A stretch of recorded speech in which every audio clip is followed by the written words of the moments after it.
महाराज मनु का पुनः मैथन किया तो मनु को से सत रूपा बना दे, सुंदर नारी बना दे, शक्ति बना दे। मनु से सत रूपा प्रकट कर दे महाराज। एक सृष्टि की रचना ये हुई महाराज, एक सृष्टि की रचना वह हुई महाराज जब महाप्रलय हुआ। यहाँ एक कथन आता है, जब मनु से जो सृष्टि की रचना होती है तो यह मनु थे, एक मनु सदरूपा थे, दो थे। एक मनु होते, एक स्वयं मनु थे, जिनका नाम अक्रोधे स्वयंभो प्रबंधिकंदे मध्या दक्षिमित्य प्रसूति यत्र पूति जगद्धिता ब्रह्माजीत पुत्र मोहितम यद्वरा। एक ब्रह्मा तो जो मनु हुए थे ऋषियों के द्वारा, वो मनु थे। यह मनु स्वयं मनु थे, जिनका नाम मनु सतरूपा था। इनसे 3 पुत्रियों का जन्म हुआ, अक्रूति, विशुति और दिहुति नाम की यह 3 कन्या उत्पन्न हुई।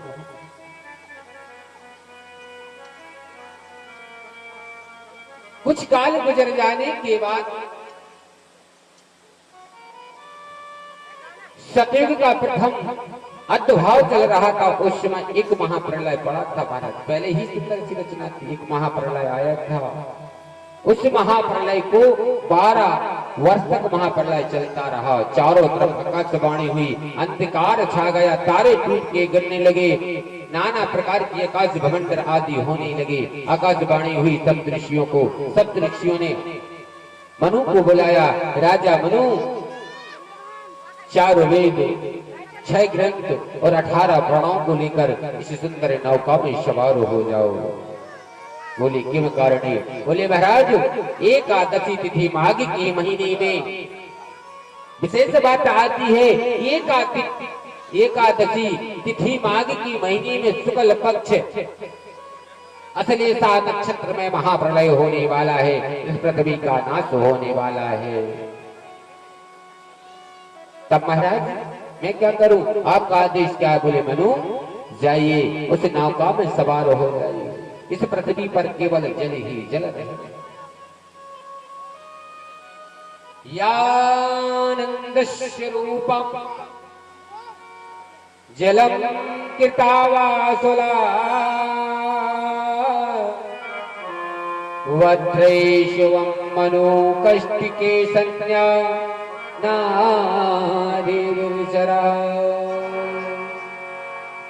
मनु ने सप्तऋषियों का आदेश माना, जाके नौका में 4 वेदों को लिया, 6 ग्रंथों को, 18 प्राणों को लेकर नौका में सवार हो गई। सप्तऋषि आके बैठ गई। उसी अचानक ज्वारभाटा फटना प्रारब्ध हुआ। अचानक इतने जोर से भयभीत कंपन होने लगा, महाप्रलय प्रारब्ध हो गया। 12 वर्ष तक महाप्रलय चलता रहा। उस समय भगवान ने स्वयं सोचा अब तो सप्तऋषियों का अंत हो जाएगा। तब सप्तऋषियों ने ध्यान किया, हे प्रभु आप ही मेरे जगत के स्वामी हो, आपने रचना की, आप ही कैसे मिटा सकते हो? बोले हिंदू संस्कृति लुप्त हो जाएगी। तब भगवान ने मत्स्य अवतार धारण किया। मत्स्यमाम्ब्यानंत देशस्य रूपायते नारायण विद्धयो मत्स्य समुद्रे जलते टिकंठे मुक्तिवा। भगवान ने मत्स्य का रूप धारण किया और एक सिक्के लगा हुई थी नौका में, उसको बिठा ली और 12 वर्ष तक समुद्र में चलते रहे। बोले मत्स्य भगवान की जय। ये ततो विघ्नं सदा पयोदे कीड़ाचत ब्राह्मणता। पुनः सप्तऋषि महाप्रलय थम गया, अंधकार था। देखिए विशेष बात आती है, यहाँ अंधकार छाया हुआ था, महाप्रलय समाप्त हो गया, पुनः रचना की तो पुनः यहाँ स्वयं मनु हुए महाराज। कैसे? अभी थे मनु, अब स्वयं मनु हुए। राजा परीक्षित ने कहा महाराज कैसे स्वयं मनु हुए? वो तो मनु थे ना। बोले यह मनु की रचना थी, यह स्वयं मनु थे, जिसे मनु सतरूपा कहा गया था। 12 वर्ष के बाद अचेतना में थे। हाथ मनु को हाथ लगाया, सांस चल रही थी, हाथ लगाया, चेतना हुई, जाग गए। जागने के उपरांत उनका शरीर में ताकत आ गई। सप्तऋषि ध्यान मग्न अपने जो प्राण थे ब्रह्म में लीन कर देते, जिसे योग द्वारा कहते हैं। योग के द्वारा अपने प्राणों को कैलाश पर्वत पर पहुंचाया जा सकता है। ऐसा तप होता है। अगर तुम्हारा योग सच्चा है, तुम्हारा इष्ट सच्चा है, तुम्हारा गुरु सच्चा है, तो अपने प्राणों के द्वारा, प्राण वायु के द्वारा निकाल के कैलाश पर स्थापित कर सूक्ष्म कहते हैं। ऋषि को पुनः प्राणो असुत रूपम सप्त ऋषि आके तो जाग गए। स्वस्ति वाचन करने लगे। उस समय भगवान शिव का आवाज किया।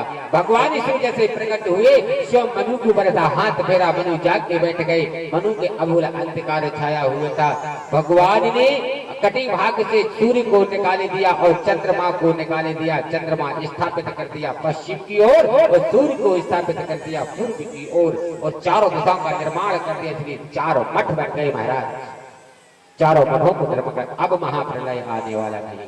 जब इस पृथ्वी पर अधिक पापाचार घोर पाप आ जाएगा, उस समय इस पृथ्वी का लुप्त होगा। अभी नहीं, अभी समय नहीं। अभी तो द्वापर के अर्ध चरण सतयुग के प्रथम चरण को गत कर रहा है। राजा परीक्षित को समझा। तो यह थे स्वयंवर की 3 कन्या थी। महाराज बोले जी यही नहीं। ब्रजवासलेनि मंडिते तदेशस्य कर्मः प्रसूति अकृति और देवहूति। एक दिन राजा मनु ने पूछा, महाराज बेटी ये तो बताओ तुम किसके भाग्य से खाती हो? बड़ी पुत्री ने कहा, पिताजी ने आपके भाग्य से खाती हूँ। मंजली वाली ने भी बोल दिया, मैं आपके ही भाग्य से खाती हूँ। देवहूति ने कहा, हे पिता, हे पार ब्रह्म परमात्मा, मेरे को जन्म देने वाले, हे मेरी मां स्वरूपा, मैं अपने कर्म से खाता, मैं किसी की कर्म से नहीं खाता। मैं किसी के कर्म से नहीं खाती, मैं अपने कर्म से स्वयं खाती हूँ। जो जैसा कर्म करेगा वैसा ही फल मिलेगा महाराज। तो मनी ने 2 कन्याओं का विवाह तो अच्छे जाकर भी, परंतु देवहूति का विवाह कर्मठ जी महाराज के साथ आकाशवाणी हुई। कथा आती है, मनु स्वयंतानि ततो कृतस्य देवत्र वंदे जनरधना यत्र देवे कर्मधैर्यसि तत्र देवी पानी ग्रन संसारज्ञता। हे मनु, जो तुम्हारी देवहूति है, इस कन्या का विवाह कर्मदर्शी के साथ कर दीजिए, क्योंकि इस कर्मदर्शी की विवाह करने से सृष्टि के कार्य में सौभाग्य होगा। मनु ने अपनी बच्चों का बुद्धि का परीक्षण किया था, परंतु यहाँ तो यह बुद्धि सत्य हो गई महाराज। आकाशवाणी हुई। मनु बड़े सोच में रह गए। मैंने 2 कन्याओं का विवाह तो अच्छी जगह कर लिया, दहेज बहुत सा दिया, बहुत सा धन दिया, घोड़ा हाथी गज आदि दिया, परंतु इस कन्या को मैं क्या दे सकता हूँ? राजा मनु ने अपनी पत्नी शतरूपा को रथ पर बिठाया और अपनी कन्या को बैठाया। रथ जंगल की ओर चल दिए, जहाँ पर वृंदावन की ओर हमारे कर्मठ जी महाराज का आश्रम था। कर्मठ जी महाराज का पहले से ही तो विवाह हो चुका था। कर्मठ जी की उम्र कितनी थी महाराज, जरा गौर करिए। कर्मठ जी की उम्र 105 साल की थी। यहाँ हमारी देवहूति की उम्र केवल 16 वर्ष की थी। वप्राद पितृवचन दुर्मुखा, वह लड़की किसी काम की जो पिता की वचन को ना माने, पिता की आज्ञा को न माने, वह पुत्री ऐसी कोई काम की नहीं होती। ऐसा पुत्र भी कोई काम का नहीं हो जो पिता की आज्ञा का पालन न करे। पहुंचे कर्मठ जी महाराज, संध्या पूजन करके बैठे थे। शाम का वक्त था, तारा मंडल आकाश में टिमटिमा रहे थे। चारों ओर चंद्रमा का प्रकाश छाया हुआ था। मंद सुगंध वायु बह रही थी, अमृत धाराएं चल रही। मयूर, कोयल एवं मोर बोल रहे थे। करमत जी कुटिया से बाहर आए, ठाकुर जी की वंदना करके बाहर प्रकट हुए, वंदना हुई, चकोर हो रहा था। चारों तरफ आनंद उमड़ आया, चारों तरफ अमंद सागर छाया, उधर फुलवाड़ी फूल फूले होते अनंत प्रकार के। मनु ने राजा भगवान करमत जी महाराज को देखा, साष्टांग प्रणाम किया कि राजा ने मुनियों का आदर किया, करमत जी महाराज का आदर किया, सम्मान किया, चरणों में लेट गए। यहाँ करमत जी ने अपनी कुटिया में जाकर कुश की चटाई दी, बिछा दी, राजा ने बैठिए, नीर जल ग्रहण करेंगे। अगर अपने घरे कोई अतिथि आता है तो वह देवता के समान होता है। अतिथि देवो भव, बड़ा सम्मान दिया। राजा को सुंदर कुश की आसन दी, इस पर विराजिए महाराज। कंद मूल फल आदि खाने को दिए। यह सुकुमार कन्या किसकी है महाराज? यह सुकुमार कन्या सुंदर किसकी है? तब मनु ने कहा यह मेरी पुत्री है महाराज, यह मेरी पुत्री है छोटी, इसका नाम देवहूति है, बड़ी सुंदर। करमत जी की दृष्टि नहीं पड़ी कन्या को, परंतु उनका हृदय, करमत जी के तो नेत्र बंद थे, ध्यान बंद थे, ठाकुर जी के चरणों में वंदना कर रहे थे। ऐसे नहीं ठाकुर जी की वंदना छोड़ दी, मन में निरंतर जाप कर रहे थे करमत जी महाराज। ऐसे जैसे राजा मनु खड़े हुए, महाराज मेरी विनती स्वीकार करो। बोले क्या? मैं छोटी सी भेंट आपको अर्पण करना चाहता हूँ। जैसे कहा मैं अपनी कन्या का विवाह आपके साथ करना चाहता हूँ। करमत जी महाराज से इतनी क्षमता नहीं थी तो मनु ने नम्रता से, महाराज क्षमा चाहता हूँ, मैं छोटी सी भेंट अर्पण करना चाहता हूँ। अगर ये कह देते कि मैं अपने कन्या का विवाह आपसे करना आया हूँ, तब तो करमत जी महाराज शायद मना कर दो, लेकिन नहीं। जन विवाह मरण मुनि सोई, तस विधि दुखी पशु विधि। जो हम विधाता रच देता है वही संस्कार होता है।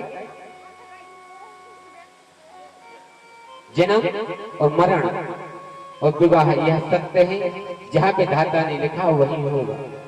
इसको कोई अमट नहीं कर सकता, न कोई पंडित, न कोई सन्यासी, न कोई योगी, न कोई तात्या। अगर कोई कहते कि मैं तंत्र विद्या से ऐसा करा दूं, कभी नहीं हो सकता, मिथ्या है। महाराज ने ध्यान लगाया, करमत जी महाराज ने ठाकुर जी का ध्यान के चारों तरफ देखा, यथावृष्टि प्रभु की इच्छा थी। उसी समय सुंदर मंडप बना, मंडप में देवहूति और करमत जी का विवाह हुआ। विवाह होने के बाद भोर होते हुए राजा मनु शतरूपा अपनी पुत्री को उस बियाबान जंगल में छोड़कर आ गए। करमत जी महाराज, संध्या हुई, रात हुई, अपनी पत्नी देवहूति से कहा आपको यहाँ कष्ट सिवाय कभी सुख की कल्पना नहीं करना। आपको मेरी कुटिया में आप मेरी पत्नी बनी हो, तो मैं आपसे कहता हूँ हे प्रिय, आपको मेरे साथ रहना है तो जीवन में आपको केवल कष्ट मिलेगा, सुख का तो कोई दूर तक कोई नाम नहीं है। आपको कष्ट उठाना पड़ेगा, तप करना पड़ेगा। वह पत्नी भी किसी काम की जो पति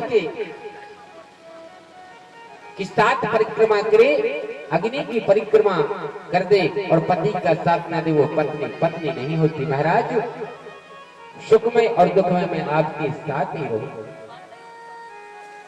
अपने पति का सेवा करने लगे। नित्य नियम भोर होते हुए स्नान करना, पति के चरणों को दबाना, पूजा करना, यह कर्तव्य पत्नी का था। पुष्पों को तोड़कर तत्रा देवो प्रतिष्ठा। बलवा के बिहारी लाल की जय, और संतन के संग लागिरे हो तेरी अच्छी बनेगी। संतन के संग लागिरे तेरी अच्छी बनेगी। संतन के संग लागिरे तेरी अच्छी बनेगी। अच्छी बनेगी तेरी बनेगी, अच्छी बनेगी तेरी बिगड़ी बनेगी। ओ संतन के संग लाग रे, तेरी अच्छी बनेगी। संतन के संग लाग रे, तेरी अच्छी बनेगी।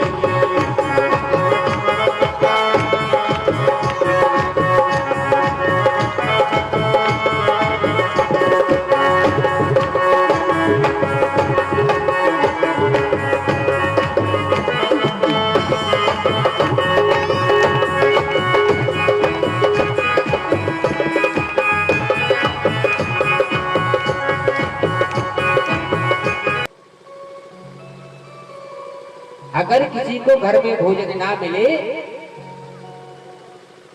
तो दूसरे के यहाँ चोरी करना प्रारब्ध कर देता है।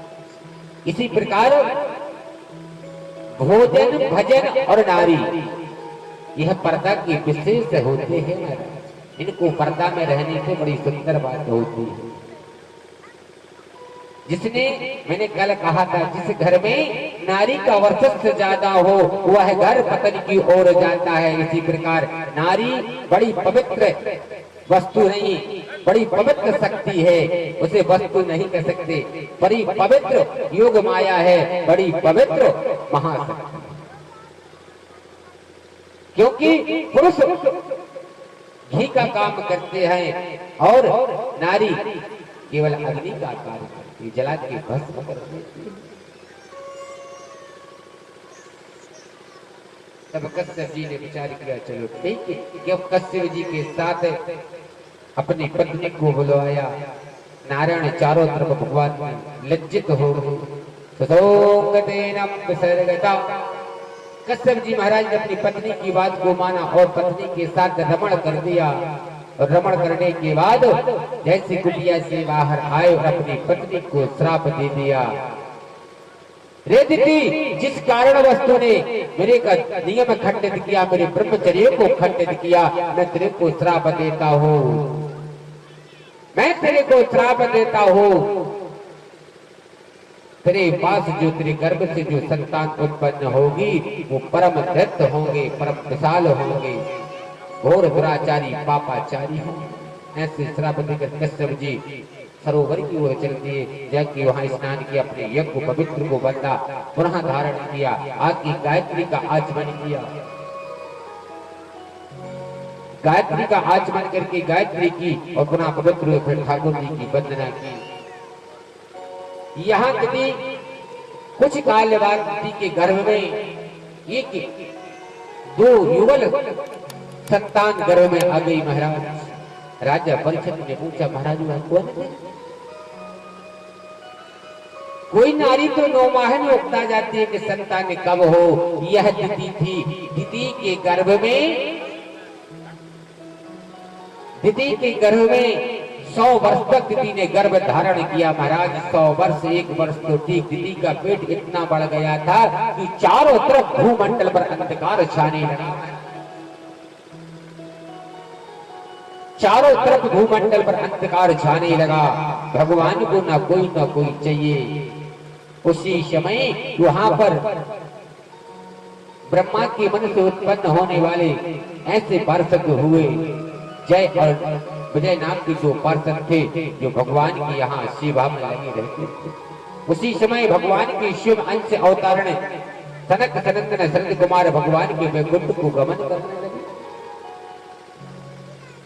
सनक सनंदन सनत कुमार भगवान के वैकुंठ धाम को पहुंची। वहां पर द्वारपाल पार्षद लगे हुए थे। जय और विजय नाम के 2 पार्षद थे।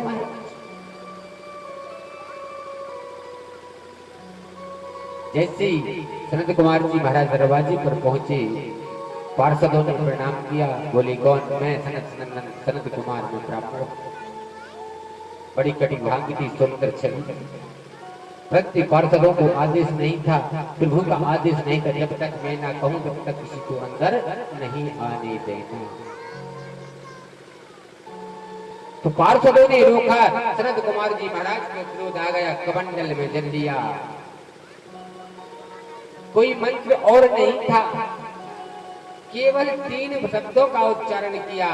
माधवाय नमः, केशवाय नमः, गोविंदाय नमः और जल लेकर और पर छिड़क दिया, जाओ मैं तुमको श्राप देता हूँ, 3 जन्मों तक राक्षस हो जाओ। यह कारण बना। यहाँ कश्यप जी ने दुष्कर्म किया, आज स्वयं भगवान के स्वयं भक्तों को पार्षदों को राक्षस होना पड़ा महाराज, क्योंकि यहाँ पर निमित्त लगा हुआ था। इसे कहते हैं योग, इसे कहते हैं निमित्त। भगवान को लीला नर्तन करना था इस भूमंडल पर, तो भगवान ने यहाँ निमित्त योग बना दिया।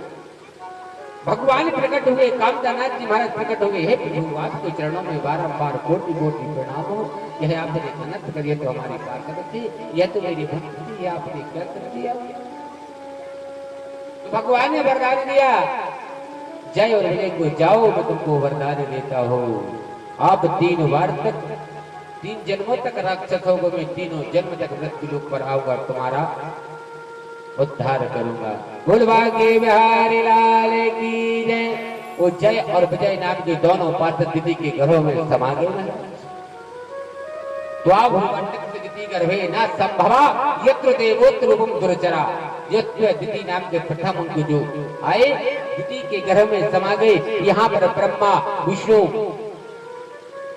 अपना ध्यान मग्न थे, यहाँ देवता इंद्र आदि कांपने लगे। दीदी के गर्भ को देखकर विशाल पर्वत जैसा पहाड़, इतने तेजस्वी बालक थे महाराज कि चारों तरफ अंधकार छाने लगा, सूर्य अस्त भी फीका पड़ने लगा महाराज, सूर्य नारायण भी फीके पड़ने लगे। जैसे जन्म का समय आया तो आकाश से मल मूत्र की वर्षा होना प्रारब्ध होगी, वह रक्त की वर्षा होना प्रारब्ध होगी महाराज। मांस के टुकड़े गिरने लगे आकाश से, ऐसी घोर गर्जना के सिंह चित्कारने लगे, आदि गज के चित्कारने लगे, चारों तरफ त्राही त्राही मच गई।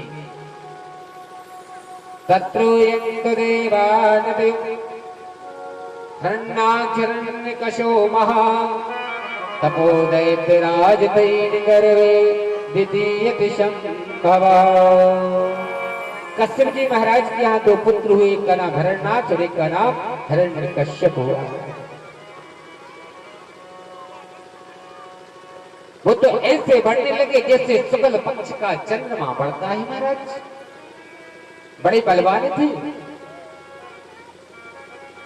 कुछ काल के बाद तो वह देवताओं पर चढ़ाई करती, पिताजी के जाने के बाद उनका आधिपत्य दैत्यराज सम्राट एकत्रित हुए, जिनका नाम हिरण्याक्ष हुआ।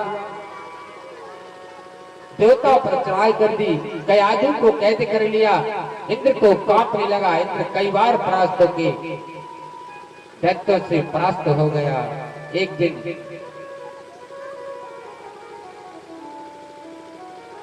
इंद्रलोक को जीत लिया, वरुण को जीत लिया, अग्नि को जीत लिया, चंद्रमा को जीत लिया, सूर्य को जीत लिया, वायु को जीत लिया। चारों तरफ त्रिलोकी में हिरण्याक्ष ने सबको जीत लिया। ऐसा बलवान था महाराज। जितने ऋषिगण थे वह 7 वायु लेने में तकलीफ होने लगी, उनके मन में प्राण निकलने लगे। सभी देवता मिलकर एकत्रित ब्रह्मा के पास पहुंचे, बोले प्रभु कुछ तो उपाय करिए। भोले मैं कुछ नहीं कर सकता, भोले बाबा कर सकते हैं। भोले बाबा के कैलाश पर्वत पर पहुंचे, कैलाशवासी से कहा, तो कैलाशवासी ने भी हाथ खड़े कर दिए, हमारे नारायण ही कर सकते हैं। नारायण से प्रार्थना की, वो चिंता त्यागस्य परित्यागः, चिंता को त्याग दो, वो समय आ रहा है। ब्रह्मा की नासिका से एक मशक समान वराह का रूप प्रकट होगा। तयोदेशस्य रूपम वर्णवादांगतो, उसी से इस हिरण्याक्ष से मुक्ति प्राप्त हो। उसी उपरांत में हिरण्याक्ष जाके पहुंचा, पाताल सातल में पहुंच जाता है। इस बसूक को चुरा के युद्ध करके जीत कर पृथ्वी को ले आया और अपने सिर को तकिया बनाकर सोने लगा। सभी को अधिपत्य बना दिया। ऐसा बलवान था दैत्यराज हुआ महाराज, जिसने स्वयं पृथ्वी को तकिया बना लिया। अब तो अति होगी, जब तक कोई अंत नहीं हो, अति नहीं होती, तब तक भगवान अवतरण नहीं होते महाराज। उसी समय उसी अभिजिता नक्षत्र आया। गुलाम पवित्र जननी कृथा वसुंधरा पुख्यतेनु ससंत देवीनु ब्रह्मणा ब्रह्मनागमसनः। उसी समय ब्रह्मा ध्यान मग्न में थे। उनकी नासकते जैसे छींक आई, छींक आने के उपरांत एक जिगर का बच्चा प्रकट हुआ। देखते देखते ऐसा विशाल हुआ, बहुत भारी विशाल हो गया। अत्रो देवंतरोपा सर्वाक्षते वरांगतो। बोले बराह भगवान की जय। बराह का रूप धारण किया, भगवान ने सुदर्शन दे दिया, किसी ने शक्ति सत्य चापा भाला आदि दिया और पूछा कहाँ है हिरण्याक्ष दैत्य, राज्य हिरण्याक्ष कहाँ है। जाके रसातल पहुंचे जहाँ पाताल में वास कर रहा था। उससे घनघोर युद्ध हुआ। घनघोर युद्ध होते हुए बराह भगवान ने एक ही मुष्टिका में, एक ही प्रहार में हिरण्याक्ष का वध कर दिया। बोलवा के बिहारी लाल की जय। यहाँ आकाश मार्ग से जैसे भगवान ने अपनी दक्ष शिखाओं पर पृथ्वी को उठा कर ली, रसातल से बाहर आए, पृथ्वी को स्थापित किया, पुनः अभिमंत्रों से पवित्र किया, भूवसु को चंदन पुष्प आदि धूप नौवेद आदि से गौ के गोबर से पिंड बनाकर लिपवाया, तब भूमि पवित्र हुई महाराज। इसलिए जब कोई कार्य यज्ञ आदि हवन होता है तब तक गाय का गोबर से लिपा ना जाए, तब तक वहाँ पवित्र नहीं माना जाता।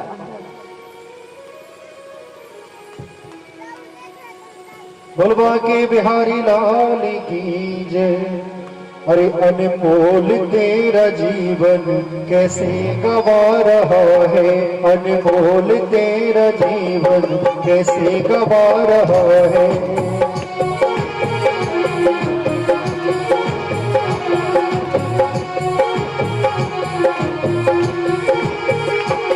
अनमोल तेरा जीवन और तेरी मर्ज किस ओर जा रहा है, अनमोल तेरा जीवन कैसे गवा रहा है, अनमोल तेरा जीवन कैसे गवा रहा है।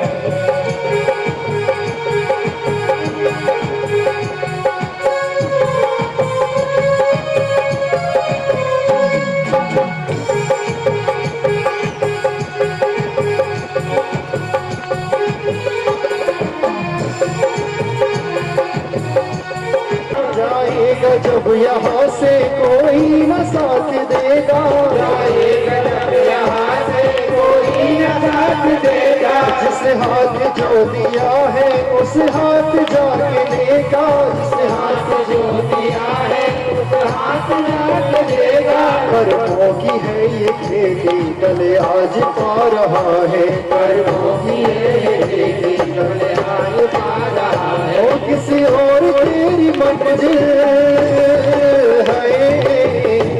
किसी और के लिए, किसी और देवताओं से तब तक मैं इस जीवन को ऐसा बलिष्ठ बनूंगा कि देवता त्राही त्राही त्रिलोकी का अधिपत्य राज्य कर दूंगा। देवताओं को इस भू स्वर्ग लेख से खदेड़ दूंगा।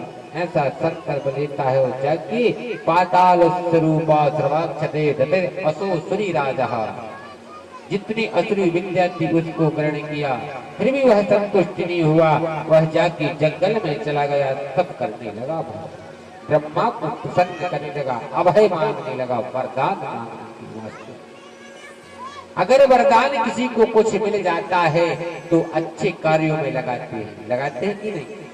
लेकिन यह ईर्ष्या के बस तप करने लगा, भगवान की ब्रह्मा का तप करने वन में चला गया। यहाँ राजा परीक्षित ने पूछा, महाराज जी कर्मठ जी के पास क्या हुआ। राजा परीक्षित ने ऐसे कर्मठ जी की बात की तो बोले, महाराज परीक्षित कर्मठ जी के पास एक दिन कर्मठ की पत्नी जो देवहूति थी, पतिव्रता थी, बिना नहाए पति को नहीं छूती थी, बिना नहाए कभी रसोई नहीं बनाती थी। जब तक ठाकुर जी को भोजन न कराते तब तक वो भोजन नहीं किया करती थी, और अपने पति को भोजन न कराते तब तक वह भोजन एक अन्न का दाना भी नहीं करता। पित्रा प्रवस्सुदेवो उपमनो तद्वत्तानुपादो सहस्राधिकृष्टो देवा। प्रिया विदम्यंचते देवति कर्मदे योगः। तो उनकी पत्नी ने कहा, प्रभु मेरा एक मन कहता है कि अब मैं मां बनना चाहती हूँ। जब तक पत्नी की इच्छा ना हो मां बनने की, तब तक वह मां नहीं बन सकती। अब पत्नी के मन में जिज्ञासा उत्पन्न हुई तो कर्मजी महाराज ने पत्नी को छुआ नहीं। विवाह हो गया, 16 वर्ष व्यतीत हो गई, परंतु कर्मजी महाराज ने अपनी पत्नी को छुआ नहीं। केवल कन्या की दृष्टि और शक्ति की दृष्टि से देखते रहे।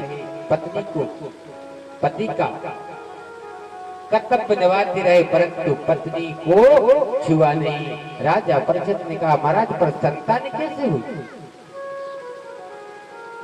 संतान कैसे हुई? महाराज योग के द्वारा संतान हुई। बोले कैसे? कैसे योग होता है? कर्मजी परम ज्ञानी थे। कर्मजी ने अपनी परम सुंदरी से कहा, रे प्रिय जाओ उस सरोवर में स्नान करके आओ। कर्मजी महाराज ने जैसे कहा, इनका जो मन चंचल था वो पवित्र हो गया। उसकी आसन पर बैठे, उसकी आसन पर बैठे, जैसे उसकी आसन पर बैठे बोले, नारायण का ध्यान करो, ओम नमो भगवते वासुदेवाय नमः। ऐसा मंत्र का जाप करो। नेत्र को बंद किया। कदली का फल रखा हुआ था। कदली जानते हो, केला, कदली का फल रखा हुआ था। कदली का फल हाथ में लिया। बोले, ओम कृष्णाय, ओम क्लीम कृष्णाय नमः। जिस नारी के पास संतान ना होती हो, जिसका गर्भ ना रुकता हो, वह रवि पुण्य के दिन या गुरु पुण्य के दिन ओम क्लीम कृष्णाय का मंत्र का जाप करके एक तागे में, कच्चे धागे में या तगा में या रेशम के धागे में पवित्र निर्मल वस्त्र धारण करके 21 कांठे लगा के उस पत्नी की कमर पर बांध दो। उसके पास निश्चित ही 9 माह में संतान उत्पन्न हो जाएगी। महाराज यह कहने के वेद कहते पर आस्था के साथ। ऐसे नहीं महाराज जी मैंने तो मांगा था, नहीं, या तो गुरु पुत्र हो या फिर रवि पुत्र हो। ऐसी कदली का फल दिया, इसको ग्रहण कर लेंगे। ग्रहण की तृष्णा सतवंजते मन चले विचलते। जो देवहूति का मन विचलित हो रहा था शांत हो गया। कुछ काल के बाद देवहूति की यहाँ संतान उत्पन्न हुई। 9 कन्या उत्पन्न हुई महाराज। कितनी? 9 कन्याएं हुई। राजा परीक्षित ने कहा, महाराज इनने तो एक का प्रश्न किया था, इनके पास तो 9 कन्याएं हो गई। पर जब कन्याएं बड़ी हो जाती है महाराज, छोटी छोटी सी कन्या, 9 कन्या हो चुकी, कन्या विवाह योग्य हो गई। एक दिन देवहूति ने प्रार्थना की, है प्रभु अब अपनी कन्या विवाह की योग्य हो गई है, इनका विवाह करना चाहिए, इनके लिए सुंदर वर करना चाहिए। कन्या वर मांगती है, फिर बाद में घर, फिर बाद में कुल, फिर बाद में जमीन जाती है। अगर लड़की की स्वीक वर मिल जाए तो इससे क्या अच्छा हो। कर्मजी ने मंद मंद मुस्काया, मैंने देख लिया, पहले से देख रखा है, आज से नहीं। इनको जन्म जन्मांतर से इनकी विधिता विधाता ने पहले रच दिया। इनके वरों को पहले रच दिया था, जिनका नाम सप्तऋषि है। आज कर्मजी महाराज का बड़ा सौभाग्य था, एक साथ 9 कन्याओं का विवाह करने जा रहे थे हमारे कर्मजी महाराज। इसे कहते हैं सौभाग्य।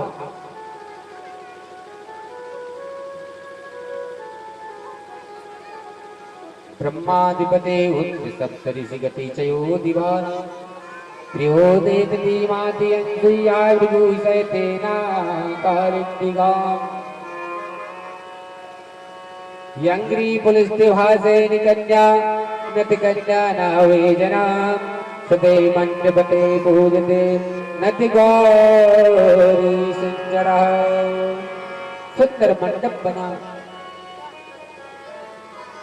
सप्त ऋषियों को बुलाया, सुंदर पटा लगे हुए थे, तोड़क द्वार बने हुए थे, देवताएं सभी देवता आकाश से स्वस्ति वाचन कर रहे, पुष्पों की वर्षा कर रहे। यहोवा कर्मदेव जी महाराज 9 शक्तियों का विवाह सप्त ऋषियों के साथ हो रहा है।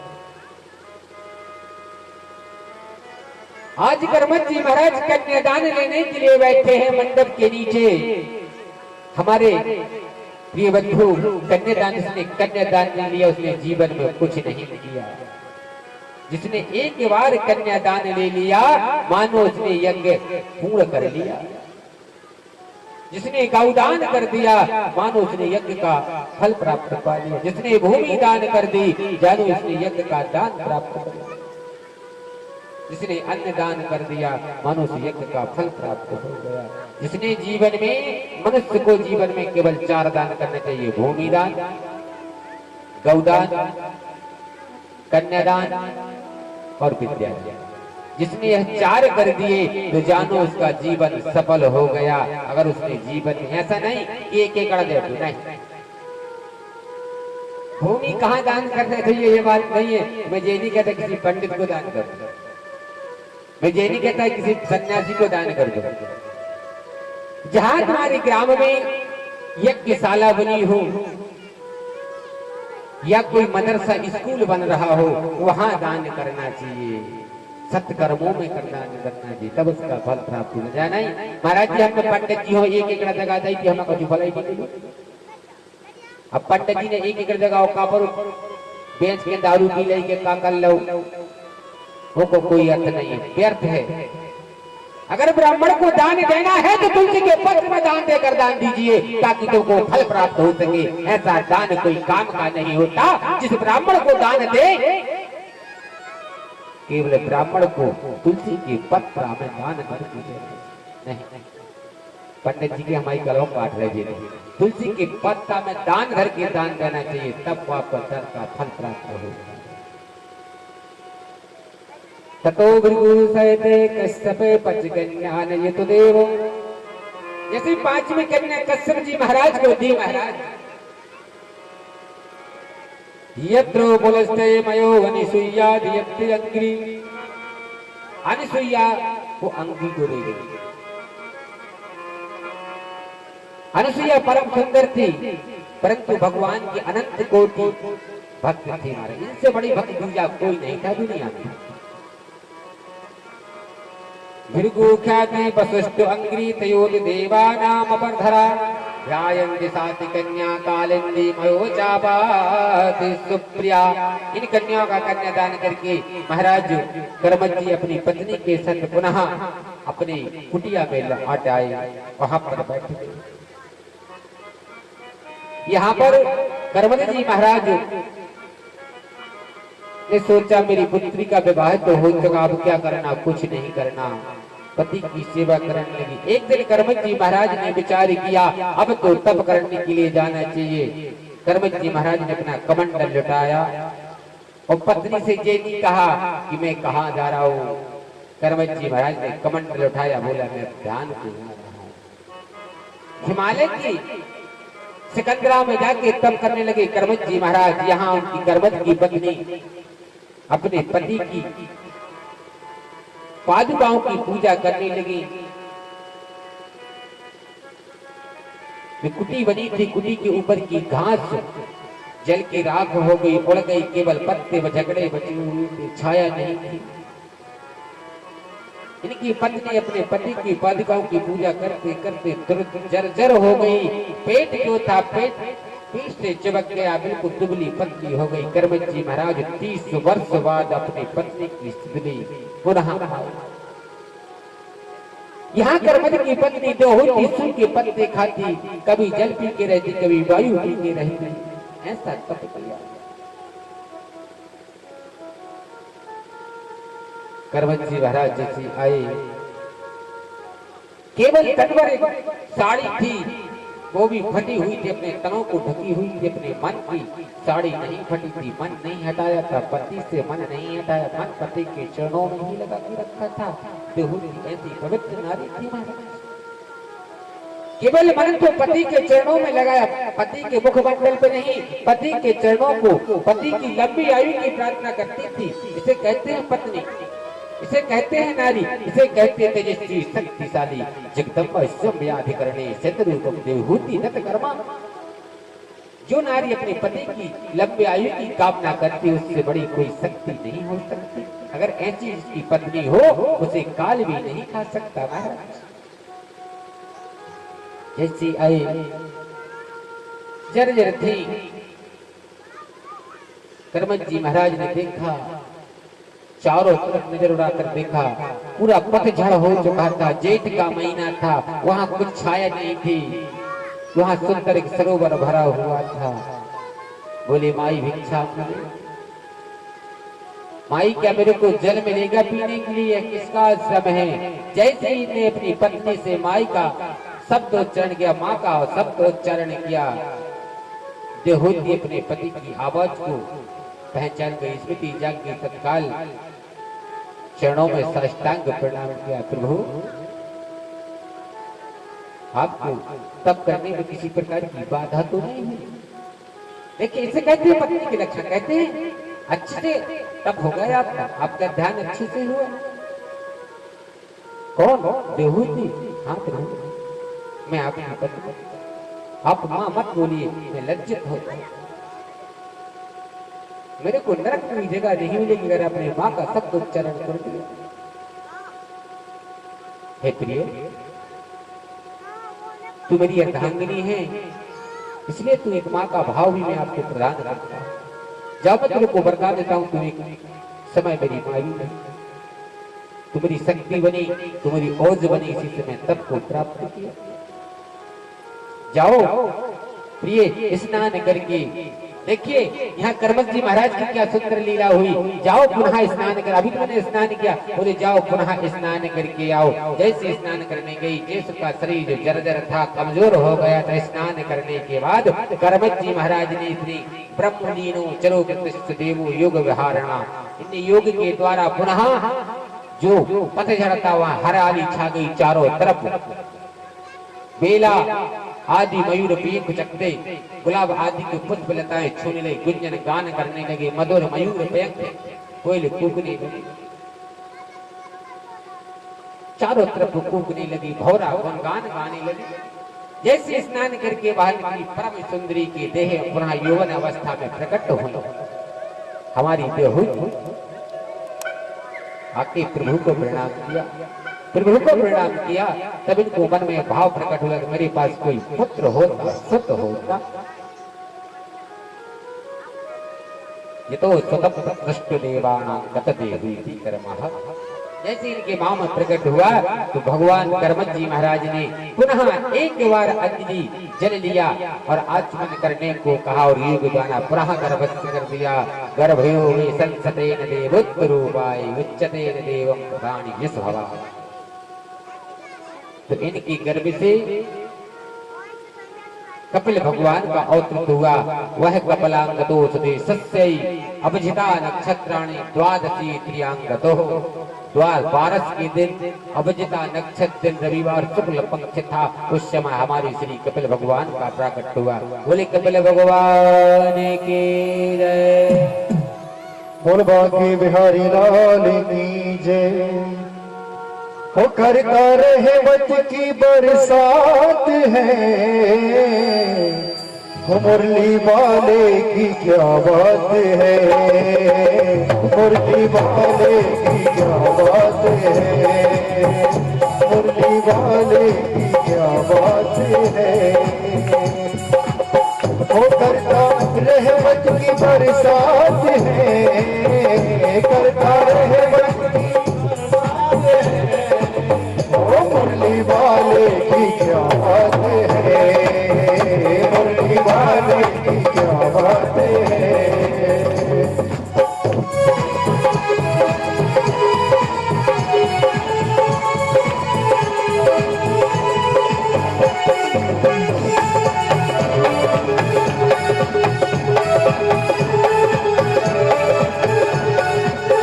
मुख में हरि नाम हाथों में खड़े ताले हैं, मुख में हरि नाम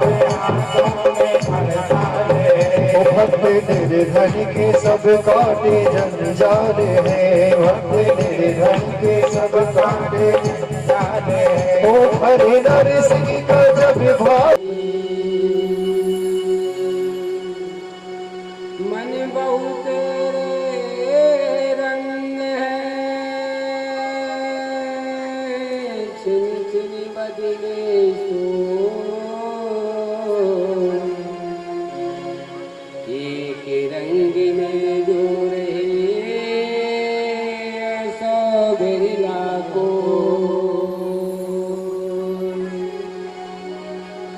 यह गति है अटे पटी झटपट लखे न को,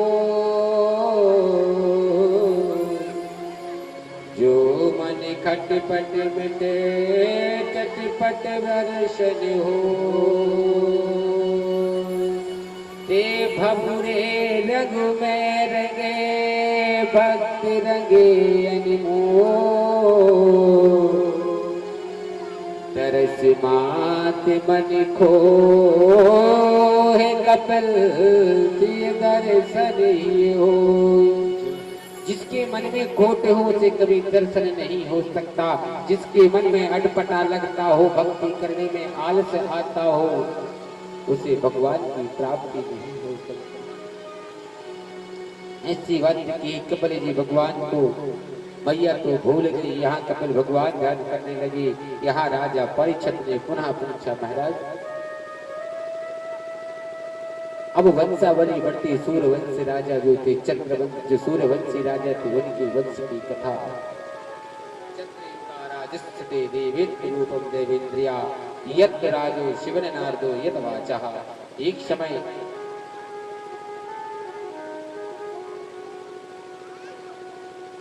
समय नारद जी का काम केवल क्या था, विदाना। एक दिन नारायण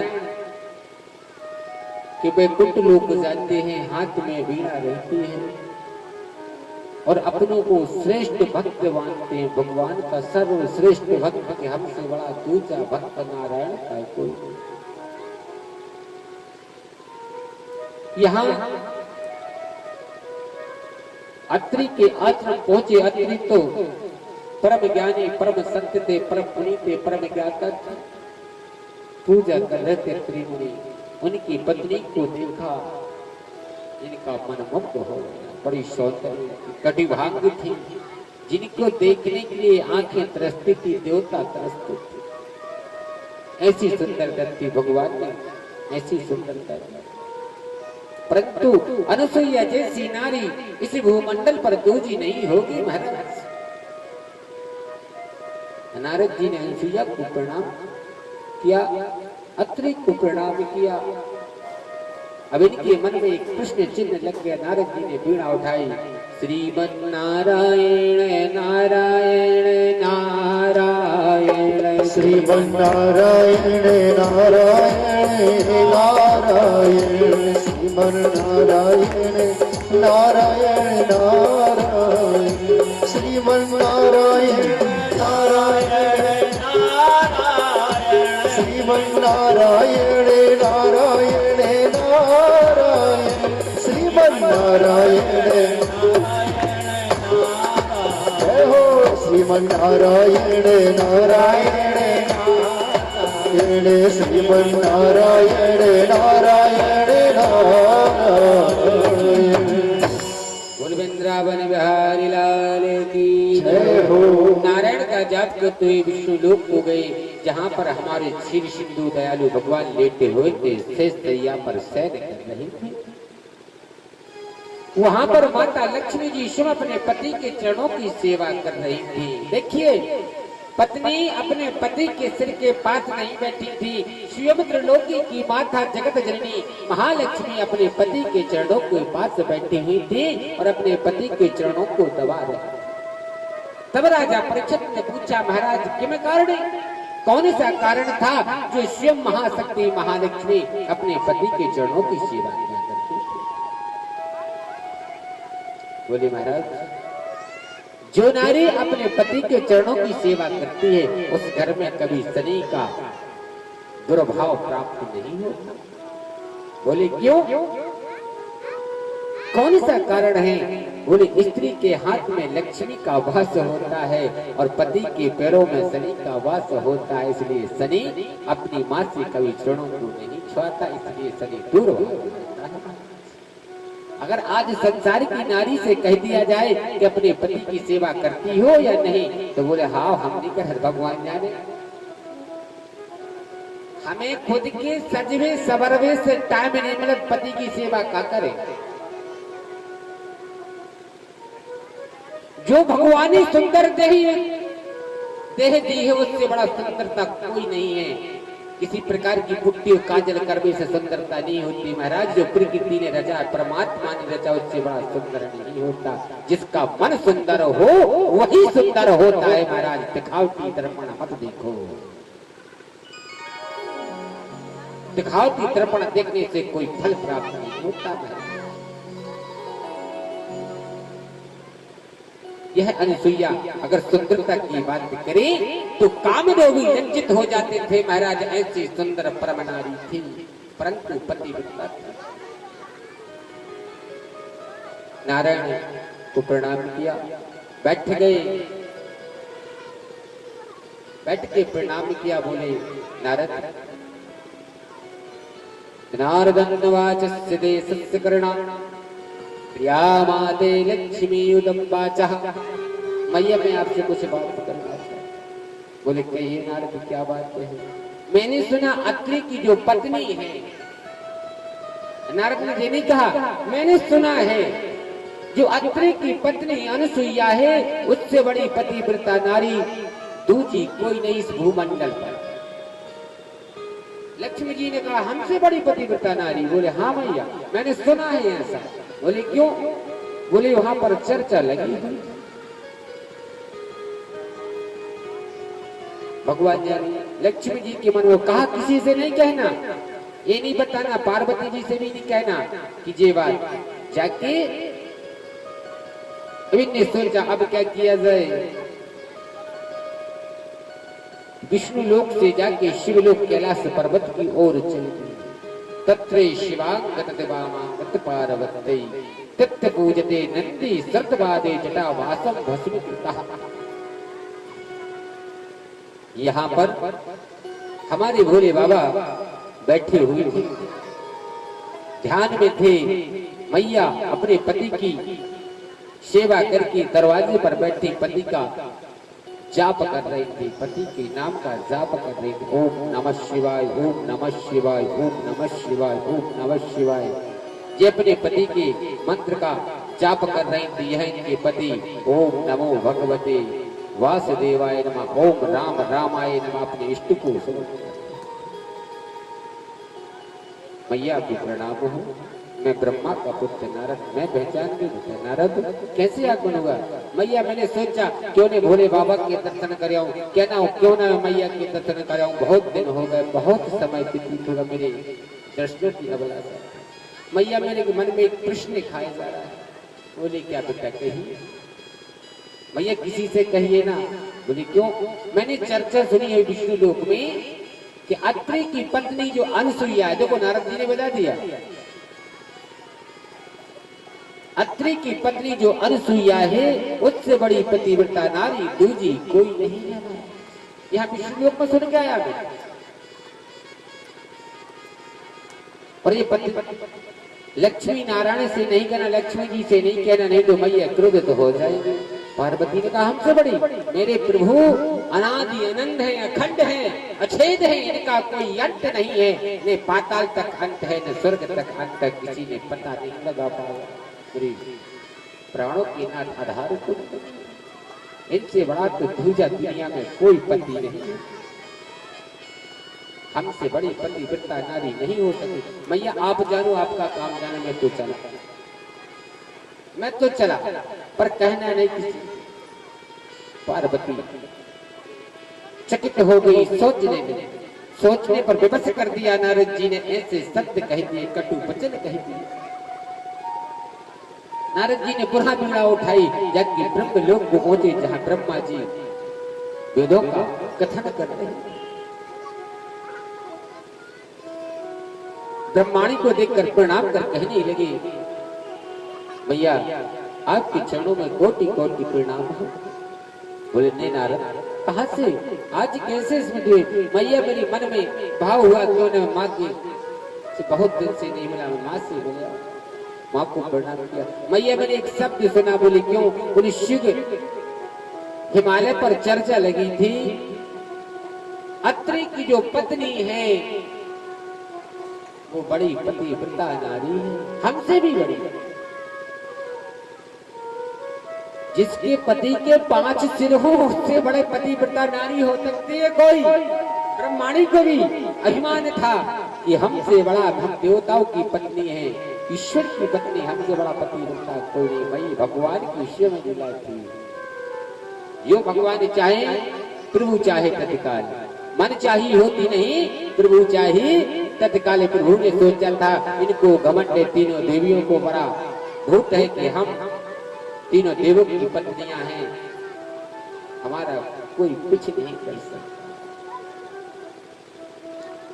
अब ब्रह्माणी चली जाके पार्वती से कहा, पार्वती और ब्रह्माणी दोनों मिलकर विष्णु के पास पहुंची। विष्णु लक्ष्मी जी से, लक्ष्मी जी तीनों शक्तियां एकत्रित हुई। जहां तीनों एक हो जाए तो वहां किसी की चलने वाली नहीं। अगर एक नारी हो तब तो अपन को उनसे वार्तालाप करने में बहुत सोचना पड़ता है। अब तो 3 शक्तियां थी, लक्ष्मी, महालक्ष्मी, महासरस्वती और महा कालो कालिष्ट पार्वती निंदा महाशक्ति चरा काले, कोई काल नहीं टार सकता। अब जैसे अपनी अपनी पत्नियों ने नियम कर लिया, अब तो अनसुईया की परीक्षा लेना है। सभी देवियों ने हट कर ली, अपने अपने पतियों से हट करना प्रारब्ध कर दिया। भगवान शिव ने कहा तो ठीक है मैया पार्वती, अगर आप कहती हो तो मैं अत्रि की पत्नी परीक्षा लेने जरूर जाऊंगा। यहाँ लक्ष्मी जी ने हट की तो नारायण ने कहा लक्ष्मी जी अगर आप हट करती हो तो मैं निश्चित ही अनुसुईया की परीक्षा लेने जाऊंगा। इसी प्रकार ब्रह्मा जी भी पहुंच गए। यहाँ राजा परीक्षित ने कहा महाराज पर ऐसी क्यों? क्योंकि अनुसुईया ने पूर्व जन्म में शत्रुघ्न में तप किया था, अगर सुख देना हो तो आप जैसा सुख देना, और आप ही तीनों मेरे यहाँ पुत्र बनकर ही आना, नहीं तो मैं सकता नहीं वही वही। अगर कलंक मिटाना चाहते हो तो आप ही पुत्र बन के मेरे दरवाजे पर। तीनों ब्राह्मणों ने, तीनों देवताओं ने ब्राह्मणों का रूप बनाया, कमंडल हाथ में लिया, जो दुनिया को बांटते हैं आज स्वयं याचक बन गए। इसे कहते हैं नर और नारायण। यह नारायण की लीला थी। अनुसुईया के दरवाजे पर पहुंचते हैं, बोले मम माते भिक्षाम देहि, एक बार लगाई मम माते भिक्षाम देहि। मैया अपनी कुटिया से बाहर निकल कर आए, देखा तीनों सुकुमार ब्राह्मण खड़े हुए थे, बड़े सुंदर थे। अनुसुईया ने देखा तेजी से तो ब्राह्मण नहीं लगते, पर ब्राह्मण का भेष बनाए हैं, कोई तो है। अनुसुईया कुटिया में गई, अपने पति की पादुकाओं को देखा और ध्यान लगा के किया अगर मेरा सत्य संकल्प सही है, मैंने सच्चे मन से अपने पति की सेवा की हो, तो जो मेरी कुटिया के सन्मुख जो तीनों ब्राह्मण खड़े हुए हैं कौन है दिखाओ। योग द्वारा देखा, अनुसुईया ने अपने पति का ध्यान किया, देखा तो तीनों देवता दरवाजे पर खड़े हुए। अनुसुईया के तो भाग्य खुल गए। अनुसुईया ने कहा ठीक है हमको छलने आए हैं, आज स्वयं जो दुनिया को देने वाले आए, सब भिक्षा भर के मैया ने कंद मूल फल लिए, उनके पास तो कोई अनाज नहीं रखा था, कंद मूल आदि फल रखे हुए थे, लेकर पहुंचे। लो ब्राह्मण ग्रहण कर लिए। मैया मेरे को कंद मूल नहीं खाना। बोले क्यों? मैंने तो पहला याचक देखा जो कंद मूल को मना कर दे। मेरे पास तो कोई अनाज नहीं है मैया, ना मैं कंद मूल फल खाऊंगा ना मैं खुद को। तो क्या चाहिए? मैया मैं केवल आपकी स्तनों का पान करना चाहती हूँ। मैया मैं आपके स्तनों का पान करना चाहता हूँ। रे ब्राह्मण तू बावरा तो नहीं हो गया, तू होश में तो है। मैया ने कहा रे ब्राह्मणों तुम बावरे तो नहीं हो गए, आप पागल तो नहीं हो गए, आपने बात करने के पूर्व सोचा नहीं किससे क्या मांगना है। हाँ मां मैं सत्य कह रहा हूं, आप निर्वस्त्र हुए, मैं आपकी स्तनों का पान करना चाहता हूं। मैया ने कहा चलो ठीक, अगर मैं नहीं देता, अगर मैं ना दूं तो मेरा पति धर्म नष्ट हो जाएगा, मेरा पति पिता धर्म नष्ट हो जाएगा। मैया ने कहा ठीक है बैठिए। सुंदर पटा डाल दिए, तीनों पटा डाल दिए। मैया ने कमंडल उठाया, अपने पति का ध्यान किया, सुंदर दिया, छिड़क दिया। तीनों देवता सुंदर शिशु के रूप प्रकट हुए, सुंदर बालक बन गए। बोल भाग्य बिहारी लाल की जय। मैया ने एक अंज विजय से तीनों देवताओं को, त्रिलोकी को सुंदर बालक बना दिया। मैया ने तीनों देवताओं के लिए पालना डाल दिया और उसमें झुलाने लगी। मैया लोरी गाने लगी।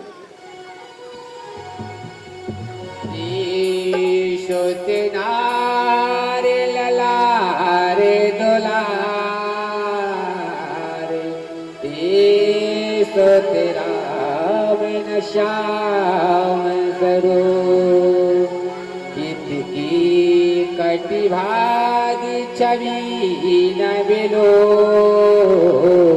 महिष्याम के शिविनंद हरे। भगवान विष्णु को मंद मंद नमस्कार। मैया ने भगवान विष्णु को उठाया, अपनी गोदी में लिया और आंचल से ढका और अपने स्तनों का पान कराने लगी। प्रियाजंत पंची अमृतैत्वा। राजा परीक्षित अनुसुईया ने अपने स्तनों का जब पान कराया भगवान विष्णु को तो अमर बना दिया महाराज। पंची अमृत ये तो पानी मंचया सुते। अब द्वितीय भाग किसको उठाया? मैया ने एक स्तन से भगवान विष्णु को लगा लिया और दूसरे स्तन से भगवान शिव को लगा लिया। कालकूटम विषम हलम शक्ति स्वाधीनंद करवा, यत्रो सहित विजयती त्रिलोकी शिवनंद सुत गिरजा। दोनों बालक, अब तीसरा बालक बचा जिसका नाम था ब्रह्मा। यते ब्रह्मादिवंश जने स्तोनिवेशा, प्रियादुदिवारि मोक्तेग्रा। बोल भाग्य बिहारी लाल की। यह सुंदर दृश्य देखने के लिए पूरी सृष्टि उमड़ आई, चारों तरफ आकाश वृष्टि होने लगी। धन्य हो अनुसुईया तेरा भाग्य, धन्य हो तुझे त्रिलोकी के पुत्र प्राप्त हुए। अहो भाग्य नारी शुभांगता।